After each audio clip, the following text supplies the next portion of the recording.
The history of ancient Egypt is a tapestry woven with threads of power, innovation, and enduring legacy.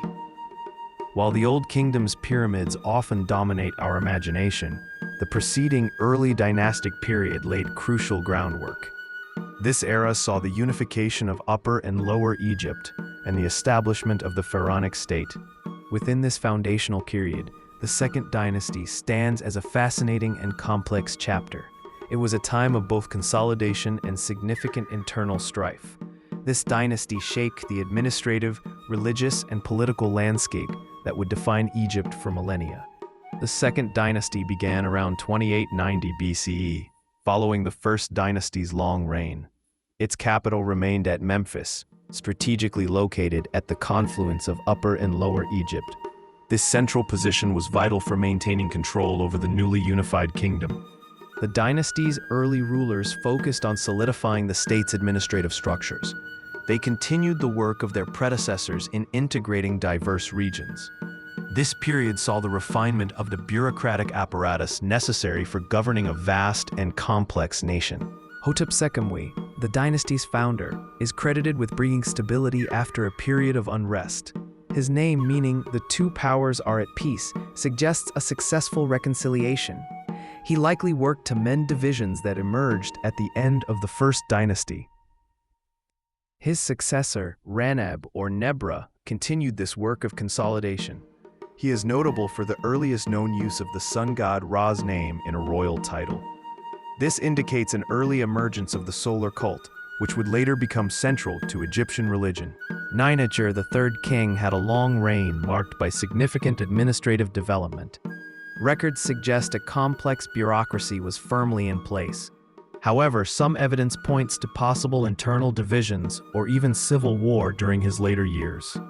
The middle of the Second Dynasty saw a period of considerable upheaval. Kings like Peribsen introduced a radical religious change. He adopted the Seth animal as his royal patron, replacing the traditional Horus falcon. This was a profound theological and political statement. This shift to Seth, a deity associated with chaos in the desert, suggests deep-seated conflicts. It may reflect a struggle between Upper and Lower Egypt.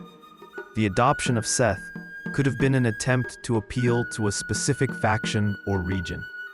Another king, Sekemib, also used the Seth name, further indicating this religious schism. The exact nature and duration of these internal conflicts remain debated. However, they clearly challenged the unity forged by earlier rulers. The dynasty's final and arguably most important ruler was Sekemwe. His name means the two powers have arisen, or the two scepters are at peace. This suggests he successfully reunified Egypt after the period of internal strife. Sekemwe uniquely used both the Horus and Seth symbols in his royal titulary.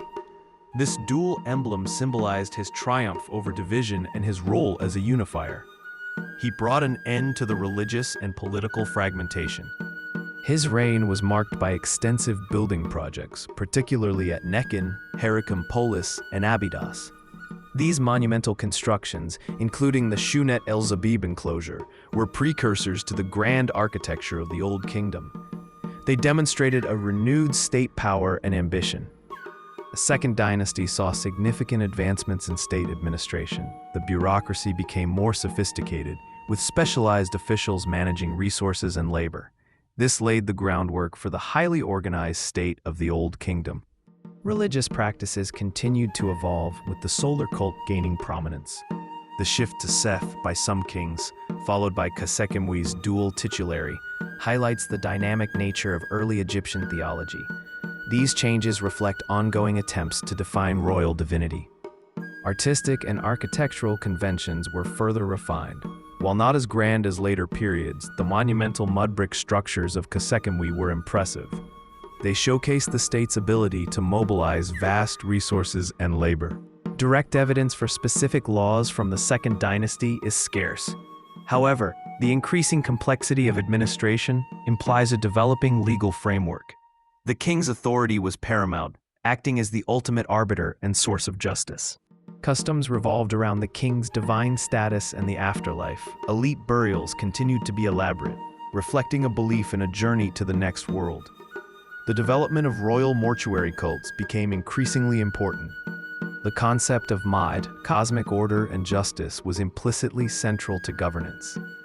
The king was responsible for maintaining Ma'at throughout the land. This ensured prosperity and stability for the entire kingdom. The Second Dynasty concluded with the reign of Khâsekhemoui. His successful reunification and monumental building projects left Egypt strong and stable. He effectively bridged the gap between the Early Dynastic Period and the Old Kingdom. Egypt at the end of the Second Dynasty was a unified and centralized state. Its administrative machinery was robust, and its religious ideology was solidifying. The internal conflicts had been resolved, paving the way for an era of unprecedented prosperity. Khâsekhemoi's legacy directly led to the Third Dynasty and the reign of Djoser. It was under Djoser that the first true pyramid, the Step Pyramid at Saqqara, was built. This monumental achievement was only possible due to the foundations laid by the Second Dynasty.